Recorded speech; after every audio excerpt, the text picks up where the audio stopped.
Bueno, nada, ya le voy a dar bienvenida a nuestro invitado en la mañana de hoy, el señor Antonio de la Cruz, presidente de Interamerican Tren, está con nosotros. Buenos días, Antonio, gracias como siempre por atender a nuestra invitación. Muy buenos días, ¿cómo están? ¿Cómo están ustedes? Un placer siempre estar con ustedes dos en la mañana ¿Cómo, temprano.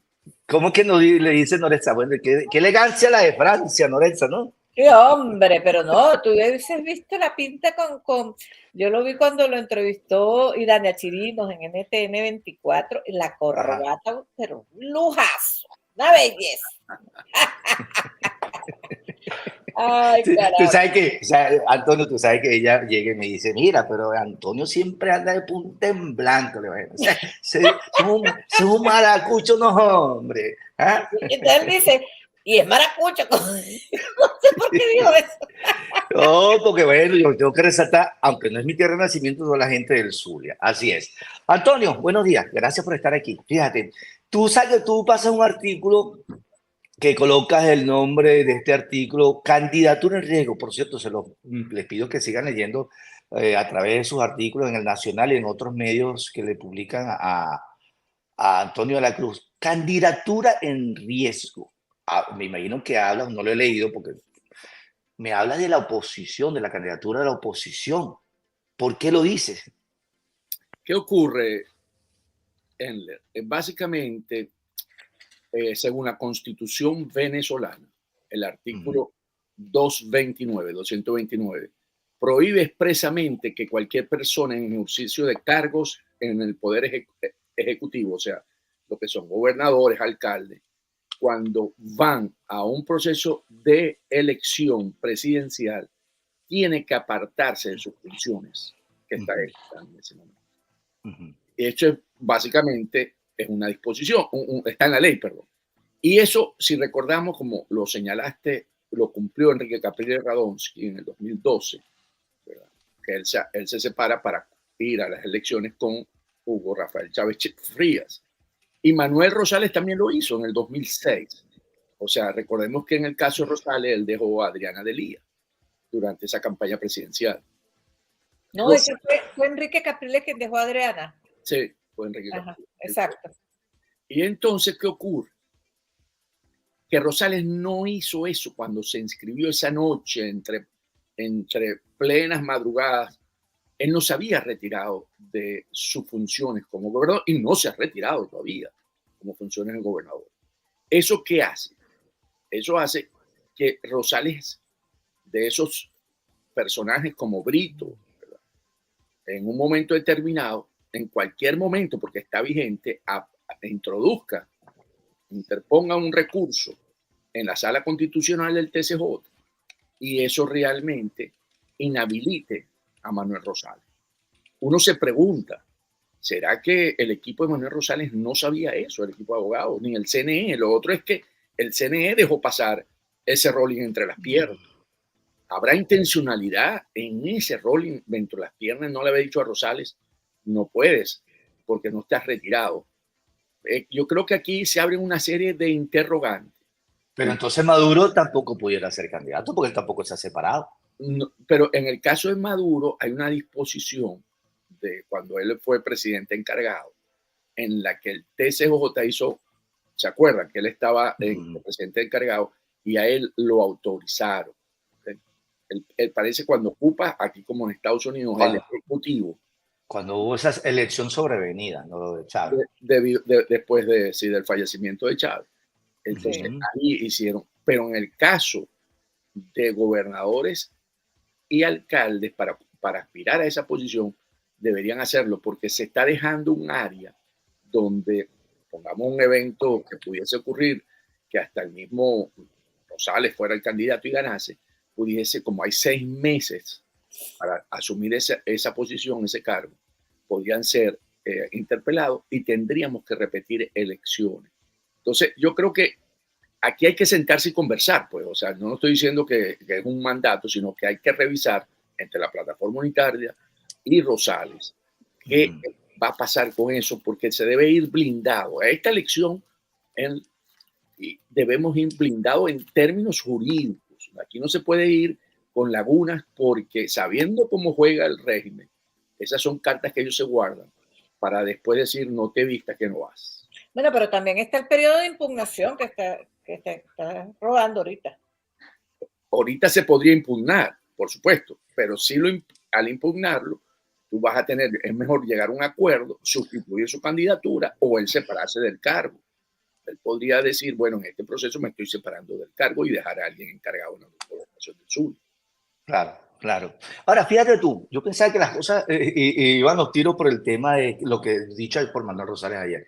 A mí no me van a dejar solo en este paquete, decía Manuel Rosales ayer. Así que si ustedes vamos todos, vamos a un...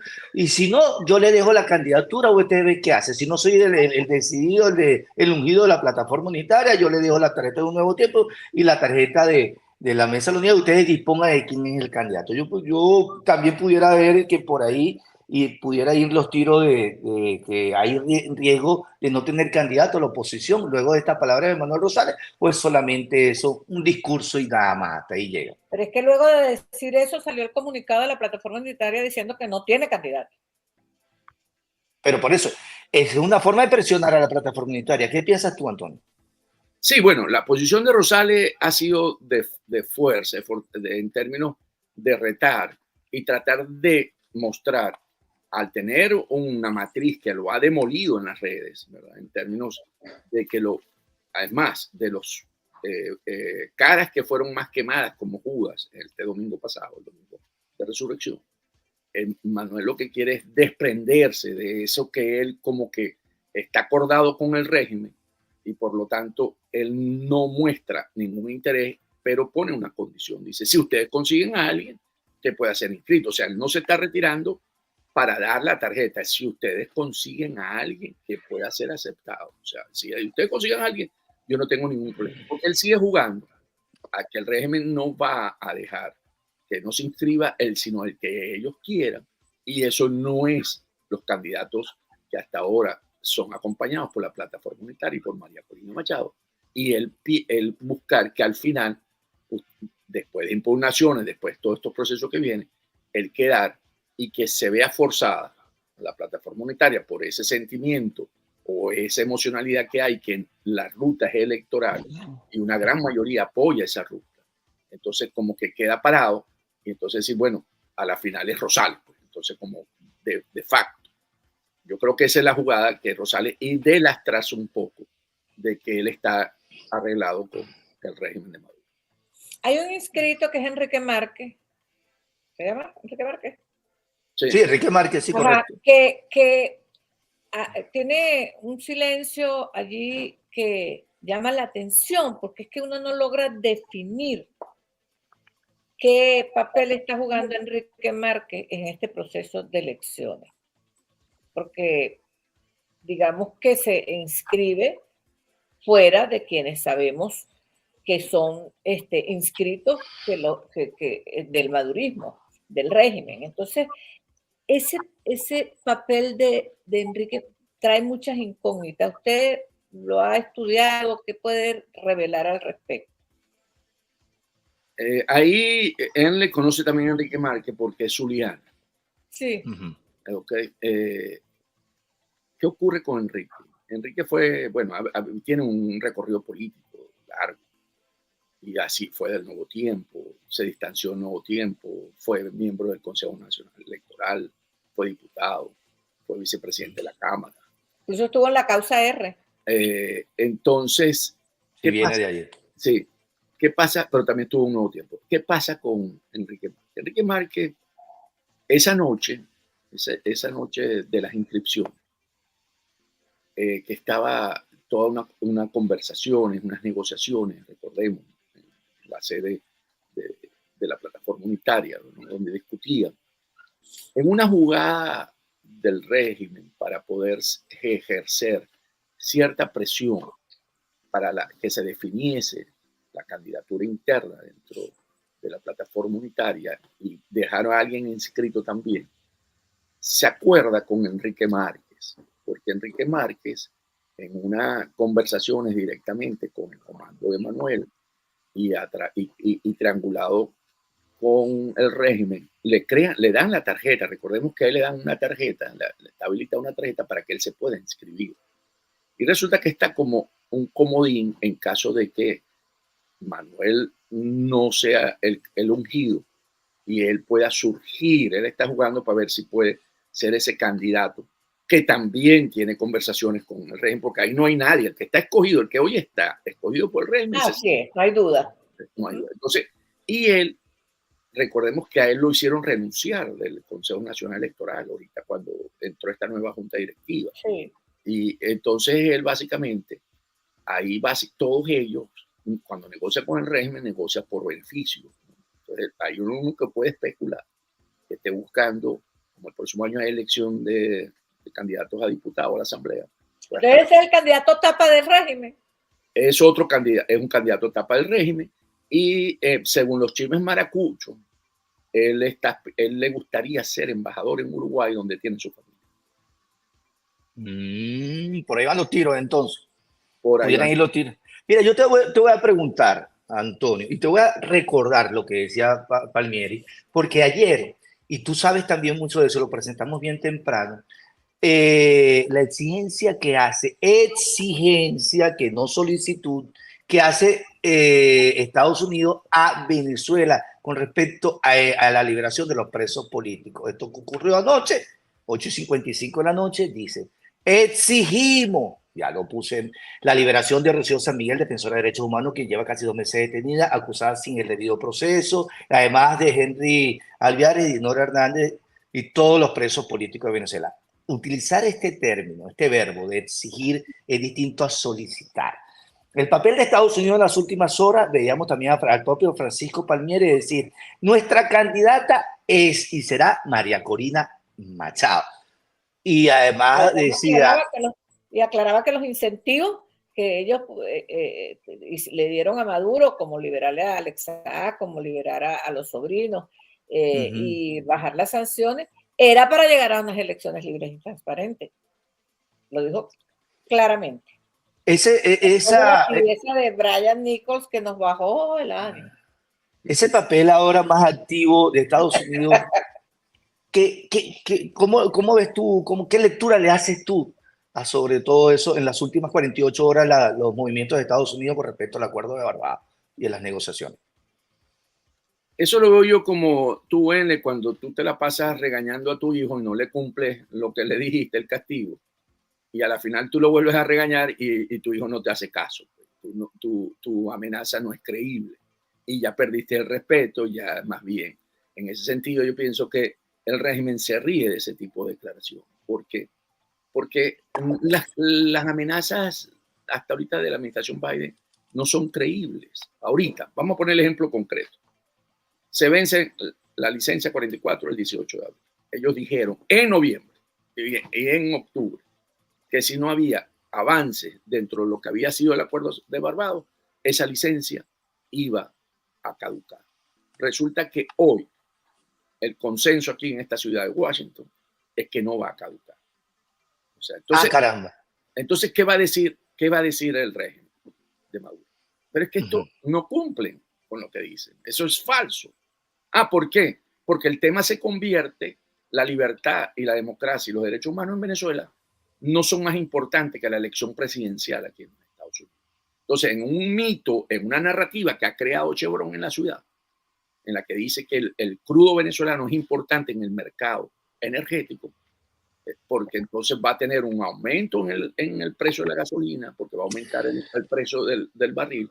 Nosotros tenemos que dejar que esto continúe para no interrumpir los flujos de crudo y porque como la licencia o la suspensión de la licencia es una orden ejecutiva, ¿verdad? Depende del presidente Biden, no depende del Congreso.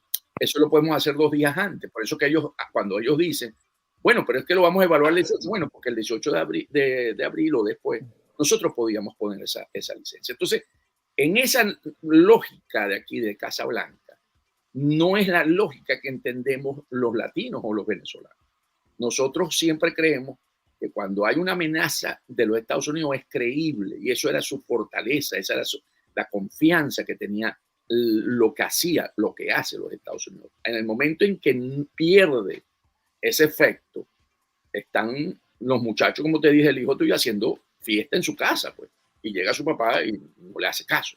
Entonces yo creo que la administración Biden viene cometiendo errores también con respecto al régimen. Le entregó todo lo que pidió partiendo de la buena fe por parte, como lo dijo una vez González, partiendo de la buena fe del régimen, sin entender que ese régimen tiene una lógica de actuar tipo criminal. Entonces, ellos van a traicionar, porque ellos al final lo que quieren es mantenerse en el poder. Y estas lograron todo lo que quisieron, los sobrinos, Alessap, las licencias, y después dijeron, bueno, lamentablemente nosotros respetamos la Constitución de Venezuela y María Corina sigue inhabilitada. Claro, desconoce la naturaleza del régimen, pero una vez que da esos incentivos, como la liberación de Alexa por el lavado de dinero y los otros narcotraficantes, desconocer la naturaleza es como que no, poco creíble. Pero fíjese que en Río Revuelto, ganancia de pescadores, Shell está solicitando una licencia larguísima para la parte de Dragón en Venezuela, para invertir allí.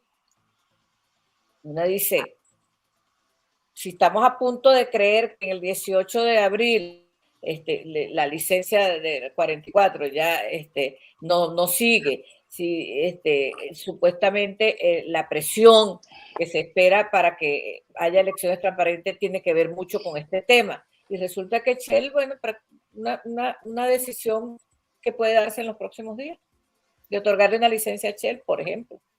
Y va a suceder, va a ocurrir, porque ese gas, que es el Dragón, el campo de gas, ajá, van a decir que, bueno, es para Europa, que ha sufrido, porque como hay sanciones a Rusia, al gas que envía Rusia a Europa, exacto. entonces estos pueden ser envíos para Europa y va a ayudar en términos del suministro de gas a Europa. Entonces, yo creo que aquí lo importante es que eso que la administración Biden declaró al principio de su gestión, de que lo importante iba a ser los derechos humanos y la democracia, no se mantiene en el tiempo. Se han vuelto muy pragmáticos en términos de que primero lo que garantice la continuidad de la administración en el poder aquí en Estados Unidos y después el resto de lo que puede impactar en términos de las realidades propias de cada país. Porque vamos a poner un ejemplo. Tenemos Israel, que es otro más fuerte que el de Venezuela. Israel, en los Estados Unidos, ha venido solicitándole que cambie su política hacia los palestinos, Hamas en la Franja de Gaza. Israel sigue sosteniendo una línea fuerte, dura. Y entonces, a pesar de que Estados Unidos se abstiene en el Consejo de Seguridad de la ONU para que pase la orden acordada de suspender los bombardeos, Israel no hace caso y más bien ocurre lo que ocurrió con estos hechos que fueron daños colaterales de los que estaban trabajando para darle comida a los palestinos, ¿verdad? Entonces vemos cómo Israel no le hace caso tampoco a la administración Biden, a pesar de toda la relación, y no solamente eso, sino lo más grave, es que al haberle aprobado los recursos para suministrarle armamentos, se consiguió en el Congreso. Entonces, entra en unas contradicciones muy fuertes en la que el mundo lo que está viendo es que Estados Unidos básicamente es un poder de papel. Ahora te pregunto algo, porque si hablamos de la posición de Estados Unidos y que Estados Unidos, pues le han ganado en la buena fe. O sea, a mí me cuesta creer, de verdad, que Estados Unidos no sepa contra quién está hablando o con quién está hablando. O sea, que saben, y lo que pasa es que prioriza sus intereses. O sea, tú me estás diciendo, Clarito, mira, hermano, aquí los intereses de Estados Unidos están por encima de cualquier elección en cualquier parte del mundo. O sea, a mí me garantizan que el petróleo, además, no quiero que siga subiendo la gasolina. Aquí la gasolina está, la más barata, la regular está, por lo menos aquí en Florida, está casi rozando los $4 otra vez. 3.70, 3.75, 3.90, por donde tú la consigas, el galón.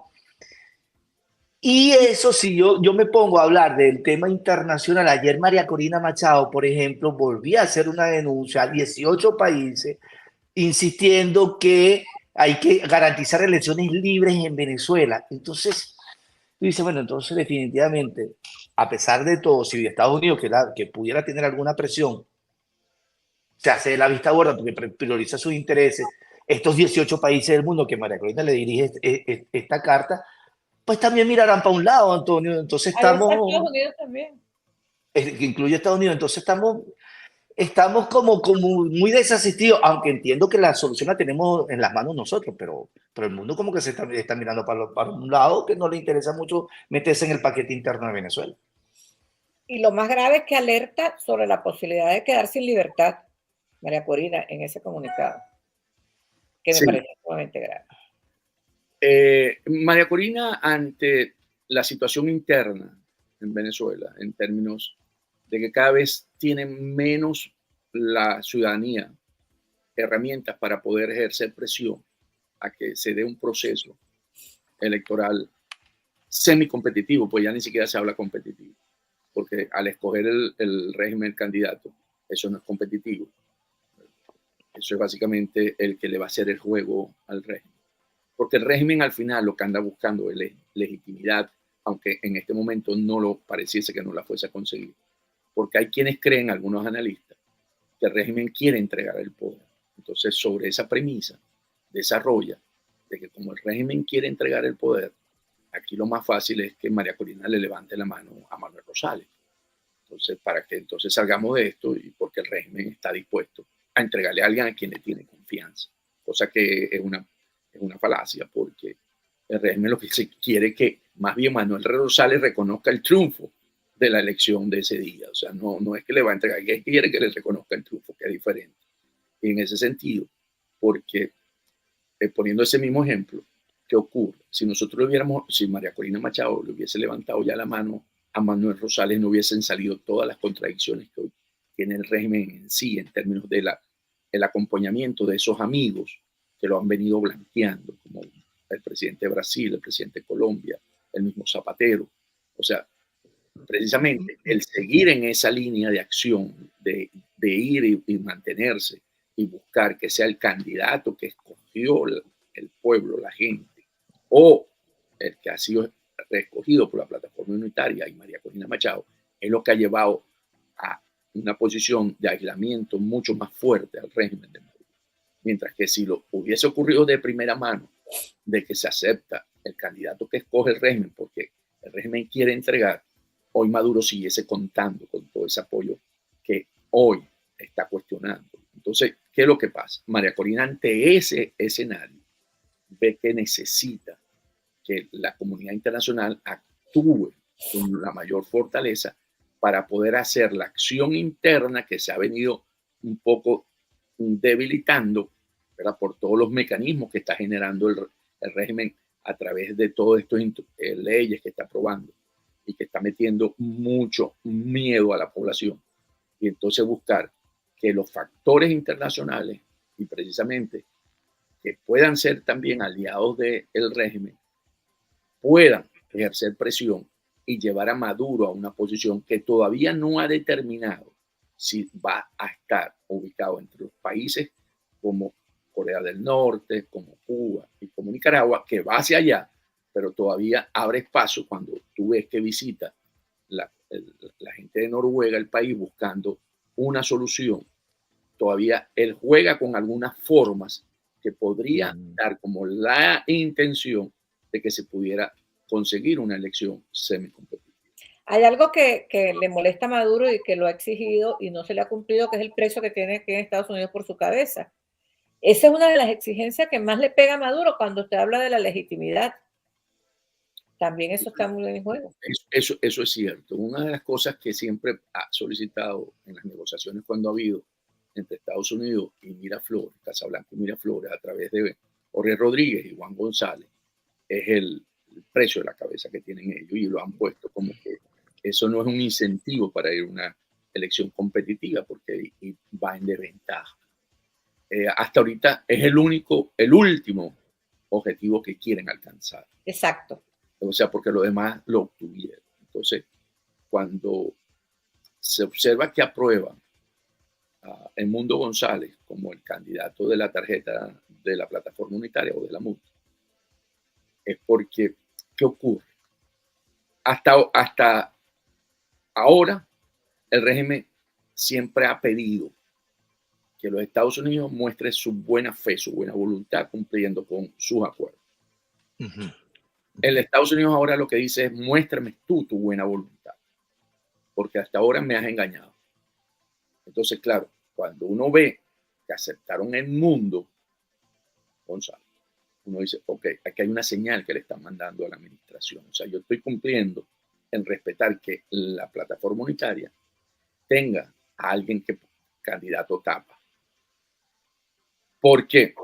Porque se puede negociar, ellos están jugando, falta todavía 4 meses para la elección.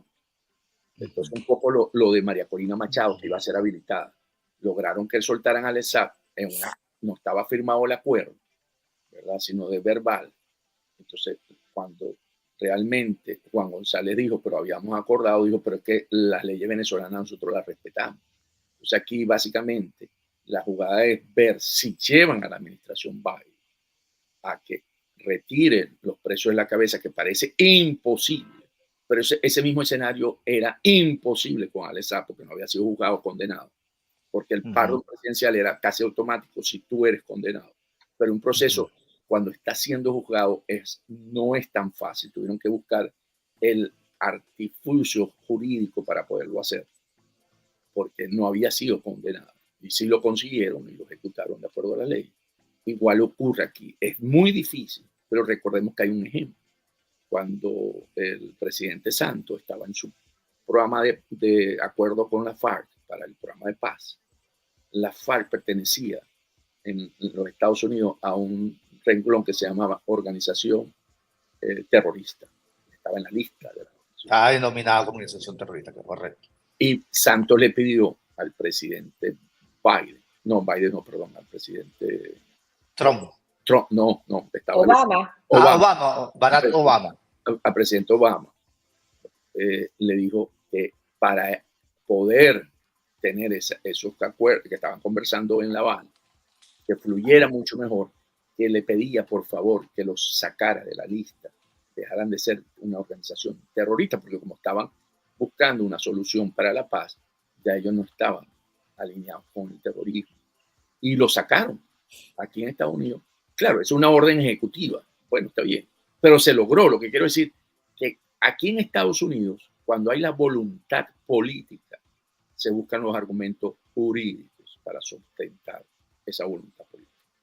O sea que no es descartable que de repente le quiten el precio de la cabeza a ellos. Entonces eso es lo que falta, porque ahí sí es verdad que, bueno, ya ahí no hay nada que presionar de ninguna forma al régimen de Maduro. Además, hay un elemento que es importante que conozca, que Juan González es el que sigue en las negociaciones con Venezuela. O sea, no pasó nada con Daniel Erickson. No ha pasado nada. No, Daniel Erickson dijo, ese desastre que tienen en Venezuela, yo no voy a cobrar esos resultados. A mí no me los pegue. A mí no me los pegue. Así que caramba. Encárgate de tu muchacho, ve a ver cómo hacer. Y entonces, si uno piensa y se pone en los zapatos de Juan González fue el que logró lo otro. Entonces, él puede estar gestionando, porque según algunos amigos me dijeron que lo que más le había, como que había sentido que no había logrado dentro de lo que él, todo lo que hizo, pues, es que no logró abrir el consulado en Venezuela. Entonces, imagínate, él está con una necesidad de querer abrir relaciones con Venezuela y además él cree que él va a lograr que en Venezuela sea un proceso electoral semicompetitivo, porque él quiere demostrar que él no fracasó en su gestión, porque hasta hoy los resultados que muestra Juan González es un fracaso. Podríamos decir, en términos de política exterior, porque si nos vamos en política interior, podríamos decir, bueno, pero se trajeron los rehenes estadounidenses, pero esa no es gestión de él, esa es gestión de otro que estaba comisionado para los rehenes estadounidenses. O sea, me está dando una información que poco ha salido a la luz pública. Sigue operando Juan González. Totalmente. Daniel Erickson está completamente al margen de lo que... Porque se supone que era a partir del 15 de marzo que asumiría Daniel Erickson. Él está ejecutando, pero nuevas políticas, no, las que están con Venezuela, que termine su... Porque es lo que falta de gestión. La gestión termina el próximo año en enero. O sea, no es que va a ser una gestión que... Ya tampoco Erickson Dani tenía todo el tiempo para poder cambiar esa política. Entonces, bueno, que se encargue el que tiene eso que va a generar y lo va a recordar la historia, que sea él, no que me caiga a mí, si estoy llegando y que él no compartía, además, él no compartía esa visión de ¿cómo se llama? Nos queda un minuto, Noretza, con Antonio, que tiene otro compromiso. ¿Tiene alguna No, pregunta? por supuesto que en el análisis deben estar ya la promulgación de la ley de la Esequiba, de la Guayana Esequiba, y también esta aprobación en primera discusión, no se espera menos, de esa Asamblea Nacional, de la ley contra el fascismo, neofascismo y expresiones similares. Además, con una comisión que ratifica que va a ser un asunto discrecional, que van a hacer lo que le da la gana con quien le da la gana, pero que le dice quieto al país. ¿Qué decir? Sí, esta es la fase superior de lo que viene en Venezuela. La represión que viene en Venezuela, si Maduro se mantiene en el poder, es realmente represión. Y están dejando todos los instrumentos legales para ello. Porque esto va a ser una cacería fascista contra la oposición. El fascismo lo va a ejercer básicamente el rey en términos de persecución. ¿Por qué es tan amplio la definición que usaron para denominarte fascista? O sea, porque todo aquello que no tenga que ver, vamos a llamarlo así, con el proyecto revolucionario, todo lo que no tenga que ver con ello, puede ser sexista, pueden llamarte neoliberal, pueden darte cualquier clasificación, todo eso entra dentro del fascismo. Usaron una terminología que en el siglo pasado confrontaba a lo que era el comunismo. El comunismo se enfrentó al fascismo, pero también se enfrentó la democracia. El capitalismo también se enfrentó al fascismo, cuando lo vemos en la guerra del año 40, ¿verdad? Con Hitler y todo. Entonces, lo que vienen ahora es básicamente reproducir, para utilizar esa narrativa, es que al no estar tú identificada con el comunismo o con el socialismo, tú eres fascista. Todo lo que no está aquí, tú estás. ¿Por qué? Porque ellos perdieron el pueblo. Y para poder someter al pueblo, necesito tenerlo con una camisa de fuerza que no pueda ni siquiera mirar, porque te bloquean redes, te van a bloquear todo. O sea, vamos, al Maduro con mantenerse en el poder, yo creo que vamos más a un estilo. Bueno, sí, porque Nicaragua lo tiene así, muy fuerte. Vamos a hacer unos países más como Nicaragua, como Cuba y como Corea del Norte, donde no dependemos nosotros, sino que dependemos somos satélites de Rusia en el caso de Cuba y Nicaragua, y en el caso de Corea del Norte, que ha estado fortaleciendo las relaciones con Moscú, pero también de China. En el caso de Venezuela, yo creo que nosotros vamos a hacer más de Rusia. Todo lo que apunta es hacia tener Venezuela convertirse en un protectorado ruso, porque si vemos escenarios futuros y recordamos las palabras del Papa del domingo de resurrección, él dijo: estoy viendo escenarios de guerra. Entonces, si nosotros estamos viendo un escenario de guerra mundial, ¿verdad? No lo está viendo hoy, pero lo está viendo Entonces, Moscú lo que está buscando es básicamente tener una cabeza o tener influencia en el continente americano. Y ahí entonces contaría con Nicaragua, con Cuba y con Venezuela. Entonces yo creo que geopolíticamente eso es lo que está detrás, y por eso ellos necesitan someter a ese pueblo venezolano, que ha costado mucho, porque es un pueblo irreverente, porque viene y protesta por los servicios públicos, porque hasta eso va a disminuir, porque si te ven en alguna protesta, te pueden, que sea por servicios públicos, te pueden decir que está fomentando una manifestaciones que retan a lo que la política oficial es.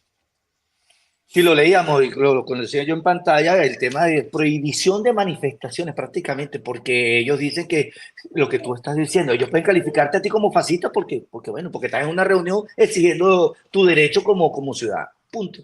Es así, te va a callar la disidencia, que lo logren o no, bueno, ya eso es otra cosa. Pero esa es la intención. Pero esa es la intención, y hemos visto cómo en este momento también lo que buscan es levantar, seguir metiéndole miedo a esa población para que no salga a votar. O sea, es meterle miedo, decir, no podemos ir a votar porque si no vamos a ser, ¿verdad?, perseguidos y vamos a sufrir lo que ha mostrado el régimen hasta ahora, de lo que significa desaparecerte por unos días y aparecer después en una de las cárceles de ellos. Es que la ley Sapo, la ley contra el odio, ahora esta resume todo eso que ellos habían hecho previamente. Y tiene penalidad, las otras no tenía. Aquí te están metiendo de 6 a 12 años. Antonio, gracias por estar aquí con nosotros. Siempre es un placer estar con ustedes. Muchas gracias por la invitación. Así es. Un abrazo, Antonio de la Cruz. Yo sé que tiene otro compromiso. Son las 8 en punto. Mi compromiso ya está contigo. Soltarte a las 8 en punto. Así es. Gracias. Gracias, mi compadre. Gracias, Antonio de la Cruz, por estar con nosotros en la mañana de hoy.